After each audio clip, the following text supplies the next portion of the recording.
एक मित्र प्रश्न करते हैं, मैं पिछले 1 दशक से धूम्रपान करता आ रहा हूँ। मैंने कई बार इस लत को त्यागने का प्रयास भी किया। मैं आलस्य सहित अपने इस दुर्गुण को छोड़ने में सफल क्यों नहीं हो पा रहा हूँ? मित्र, पीड़ा व आनंद ही मनुष्य के व्यवहार के 2 प्रमुख परिचालक हैं। जहाँ उसे पीड़ा मिलती है वहाँ से वो दूर भागता है, और जहाँ आनंद मिलती है उसे उसकी तरफ खींचा हुआ आता है। वह सहज स्वभाव से उसी वस्तु को अपनाना चाहता है जिसमें उसे आनंद की प्राप्ति होती है, और पीड़ा को अपने से दूर रखना चाहता है। एक सिगरेट पीने वाला व्यक्ति अपने सभी शुभचिंतकों को सलाह को उपेक्षित करते हुए भी निरंतर धूम्रपान क्यों करता रहता है? ऐसा इसलिए क्योंकि धूम्रपान करना उसके लिए एक आनंद है, और उसे छोड़ने से उसे पीड़ा का आभास होगा। वो दूसरों द्वारा कही गई सारी बातों का समझता है, परंतु धूम्रपान से मिला आनंद उसे अपनी आदत के खोल से बाहर ही नहीं आने देता। अपने जीवन के बाद के वर्षों में जब उसका डॉक्टर ओपन हार्ट सर्जरी के बाद उसे परामर्श देता है कि अगर तुम इसी तरह सिगरेट पीते रहे तो इस दुनिया से टिकट कटवाना होगा, ये सुनते ही व्यक्ति सिगरेट पीना छोड़ देता है। क्यों? अब उसके पास चुनाव है। धूम्रपान त्याग से होने वाली कम पीड़ा तथा मृत्यु का पीड़ा वो आसानी को सिगरेट को छोड़ देता है। इस संसार में इतने क्रोधी व्यक्ति क्यों हैं? आमतौर पर दृश्य यही होता है कि क्रोधी व्यक्ति सारे माहौल को अपने काबू में करने के सफल रहता है। अक्सर चीख चिल्लाकर लोग दूसरों को अपने बस में कर लेते हैं। किसी गुस्सैल आदमी का गुस्सा दूसरे में भय उत्पन्न करता है। दूसरे पर वर्चस्व का भाव तथा हालत को काबू में करने की प्रवृत्ति गुस्सैल आदमी को भीतर दबाव पैदा करती है। नतीजतन जब भी उसे लगता है कि बात काबू से बाहर हो रही है तो गुस्से का असर लेता है।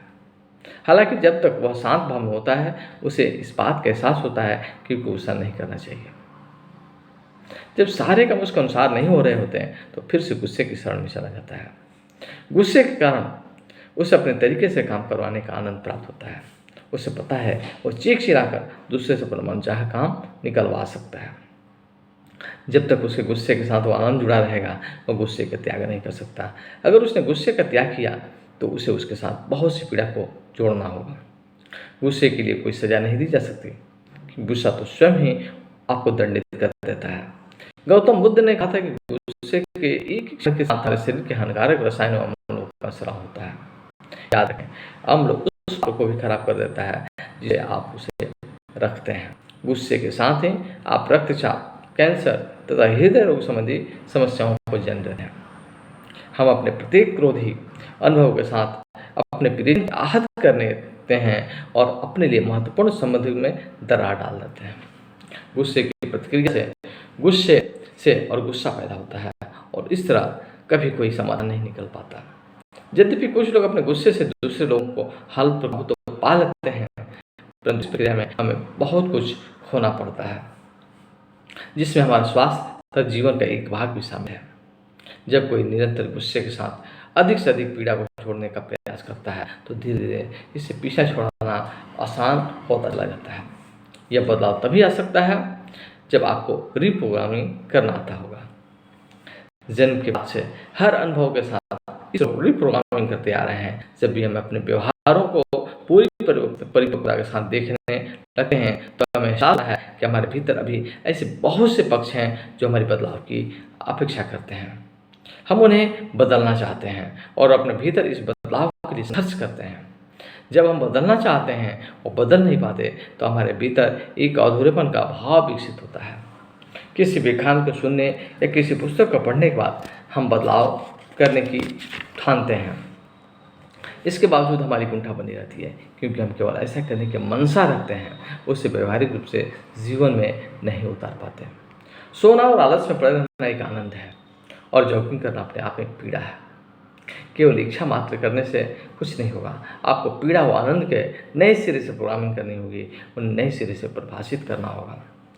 जब हमें एहसास हो जाता है कि आपकी नींद लेने से हमारे जैविक तंत्र को जंग लगता है और बॉडी क्लॉक भी गड़बड़ा जाती है, जब हमें एहसास हो जाता है कि ज़्यादा लेने से हमें अपने जीवन को एक तिहाई से अधिक हिस्सा तो नींद में ही बिता देते हैं, तो फिर धीरे धीरे हम नींद के साथ पीड़ा को जोड़ने लगते हैं। जब हमें एहसास होता है कि जॉगिंग और व्यायाम करने से हमारे शरीर के फालतू चर्बी घटेगी, हो कोलेस्ट्रॉल कम होगा और हमारी सेहत ठीक रहेगी। तो हम व्यायाम के साथ आनंद को जोड़ने लगते हैं। पीड़ा और आनंद को नए सिरे से परिभाषित करने के साथ ही हम स्वयं को अधिक आनंद नींद लेने से बचाते हुए व्यायाम की ओर प्रेरित हो सकते हैं। केवल इस उत्तर को पढ़ने पर से आपके भीतर ऐसी सजगता पैदा नहीं होगी। आपको इस अवधारणाओं को समझना होगा। आपको थोड़ा समय निकालकर इस नई परिभाषा को अपने दिमाग में कई बार दोहराना होगा, चाहे यह पढ़ाई और टीवी के समय की अदल बदल हो या फिर आपकी इंद्रियों के लिए रीप्रोग्रामिंग, ताकि आपके भीतर एक अस्थायी बदलाव आ सके। आप जीवन के जिस पहलू से अपने लिए बदलाव चाहते हो, वहाँ यह पहचाने कि आपने किस चीज़ को आनंद और किस चीज़ को पीड़ा से जोड़ रखा है। इसके बाद पीड़ा व आनंद की प्रोग्राम करने के लिए समय निकालें और अपने दिमाग को बार बार उन्हें अपनाने की सलाह देते रहें, ताकि आपकी सोच में बदलाव आ जाए। केवल इच्छा रखने से आपके भीतर बदलाव नहीं आएगा, आपकी रीप्रोग्रामिंग करनी ही होगी। अब आप वैसे ही मनुष्य बन सकते हैं जैसे कि सही मायने में बनना चाहते हैं। तो मित्रों, आइए हम अपने माइंड को रीप्रोग्राम करें और अपनी गलत जो आदतें हैं उसको एक बार अवलोकन करें और इसे सुधार करें। तो रीप्रोग्राम करने के लिए अपने मन को एक अल्फा स्टेट में लेकर जाना पड़ता है, मन को शांत अवस्था में लेकर जाना पड़ता है। जैसे शांत जल में हमें उसके तलहटी में जो कुछ भी होता है दिखाई देने लगती है। वैसे ही जब हमारा मन शांत होता है तो हमारे अंतःकरण जो भी क्रोध, लोभ, मोह, लालच, ईर्ष्या होती है सब कुछ दिखाई दे रहा है। और फिर जब वो चीज़ें दिख जाती है तो हमारे पर स्वतंत्रता होती है, हम उसे रखें या उसको बाहर फेंक दें। तो सबसे पहले हम इसको देखेंगे और कहा गया है कि इस चीज़ को देखने से, देखने मात्र से इसमें बदलाहट शुरू हो जाती है, परिवर्तन शुरू हो जाती है। क्योंकि जैसे हम लोग यहाँ कि मनुष्य स्वभाव है, जहाँ उसे आनंद मिलती है उधर वो आकर्षित होता है और जिधर पीड़ा मिलती है वहाँ से विकर्षित होता है। तो आइए इसका एक व्यवहारिक प्रयोग करते हैं। आराम से जहाँ कहीं भी हो बैठ जाएं। कोशिश करें कि शांत वातावरण हो और कोई मशीन चला रहे हों या ड्राइव कर रहे हों तो उसको रोक दें। एक धीमा और गहरा सांस लें। सांसें जितनी गहरी होगी उतना ही आपका मन शांत होगा। मन के भावों को विचारों से जोड़ दें। अपने अवधान को दोनों भ्रुकुटियों के मध्य जहाँ तिलक हम लगाते हैं वहाँ केंद्रित करें। ये हमारी थर्ड आई है, तीसरी आँख है, ये मन की आँख है। इन चर्म चक्षुओं से हम तो बाहर जगत देखते हैं, लेकिन इस अंतर चक्षु से हम अपने अंदर को, अच्छाई और बुराइयों को देखते हैं। देखें अपने अच्छाइयों को, किन किन कामों करने से आपको आनंद मिलती है, किन किन कार्य को करने से आपको प्रसन्नता मिलती है, किस कार्य को करने से आपको खुशी मिलती है।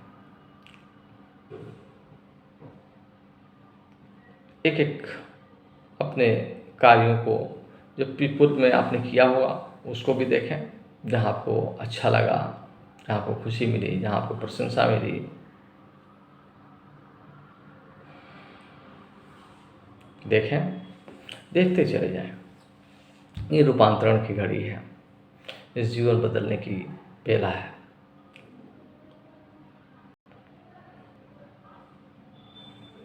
उस बीज को और हम पोषित करेंगे, उस बीज को और हम पोषण देंगे, खाद पानी देंगे, भावनाओं का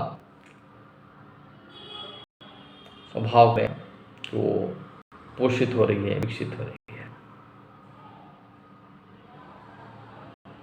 साथ ही साथ हम देखें कि हमारे जीवन में दुख है, पीड़ा है, संताप है, वो किन वजहों से है। कभी हमने किसी से झूठ बोला, कभी हमने किसी से बेईमानी किया, कभी किसी से हमने जो है, उन सारे कारणों को देखा।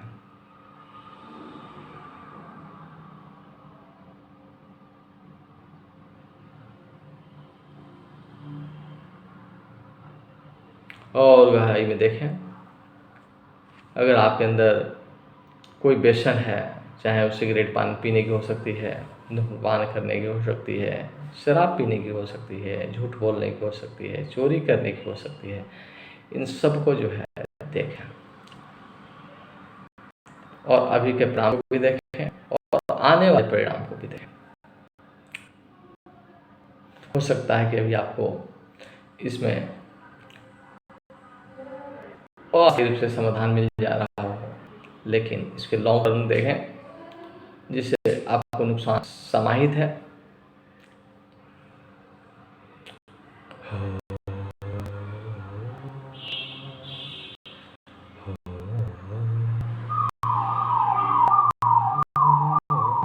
हरि हरि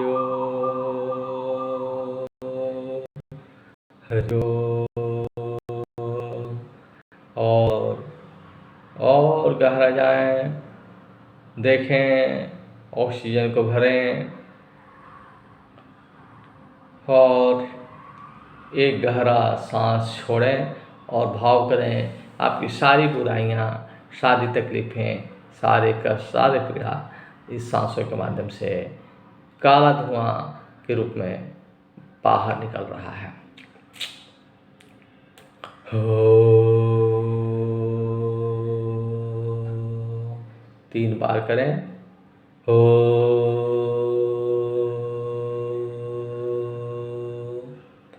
हो हो और गहराई में जाएं और बुराइयों को तलाशें।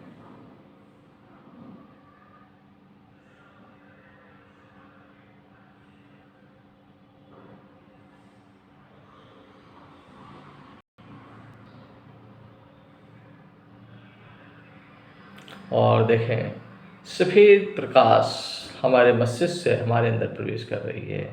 वो अच्छाइयाँ हैं, दूसरों को सुख है, दूसरों को तकलीफ़ों को दूर करने की भावना है, दूसरों को खुशी देने की भावना है।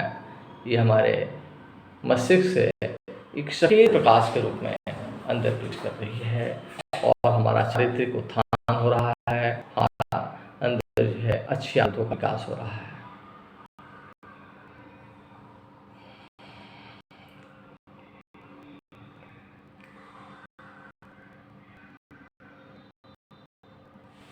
अच्छी आदतों का हम अच्छा सुने, अच्छा बोलें और अच्छा देखें। हे प्रभु, मुझे ऐसी शक्ति दीजिए।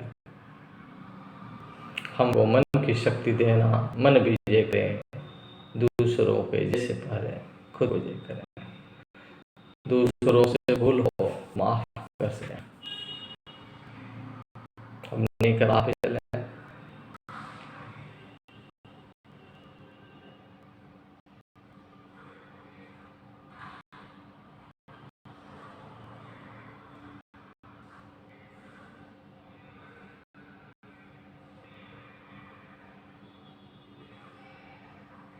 और गहरा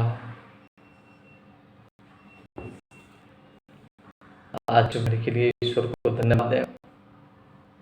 जिन मित्रों ने सहयोग किया उन सबको हृदय गहराइयों से धन्यवाद। धन्यवाद। दोनों और लौट आए।